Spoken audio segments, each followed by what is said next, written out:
সুবহানাল্লাহ আলহামদুলিল্লাহ লা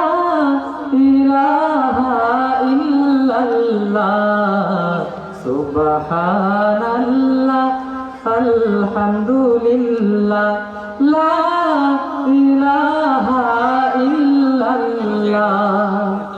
তুমি বাঁচাও তুমি মারো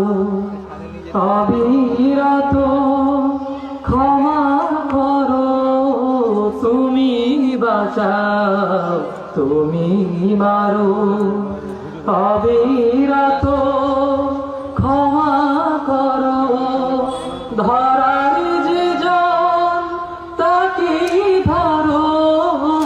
ধরার যে জন তাকে ধরো তোমার মতোই সবই আল্লাহ